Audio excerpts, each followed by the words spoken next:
Il me semble que d'abord, si on doit effectivement monter en gamme, j'ai envie de dire, dans l'armement que l'on fournit au peuple ukrainien, je pense que oui, ça nécessite un débat à l'Assemblée nationale. Et pour le reste, sur le cas très concret des chars français, Mmh. je remarque que les Ukrainiens ne le demandent pas et que le ministre Le Cornu lui-même a dit que pour des raisons un peu complexes et techniques, si livrer des chars français aujourd'hui aux Ukrainiens, ce serait leur poser plus de problèmes que de leur accorder des avantages. Donc je pense qu'il ne faut pas aller dans cette direction. Et pour le reste, je dis attention, ne donnons pas l'impression que la solution à la guerre en Ukraine aujourd'hui est une solution qui sera une solution exclusivement militaire. Je pense que c'est se tromper. Ce qu'on doit faire, c'est continuer notre action diplomatique pour arriver le plus rapidement possible à la Justement, paix. un tout dernier mot, s'il vous plaît, avec une réponse rapide.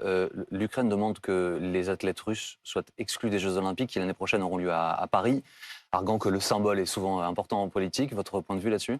Je sais pas. Je veux dire, le problème, si vous voulez, c'est qu'on peut rentrer dans des logiques où on va sortir de la communauté internationale de plus en plus.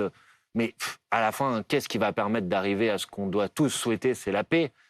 Pour faire la paix, il faut dialoguer, il faut discuter. Il y a des conditions à la paix, le retrait des troupes russes du territoire ukrainien et des conditions de sécurité pour tout le monde, pour l'Ukraine et pour la Russie. Voilà, moi je pense que c'est vers ça qu'il faut aller. Le reste, c'est des décisions très symboliques qui, à mon avis, ne me permettent pas d'avancer sur le chemin de la paix. Merci.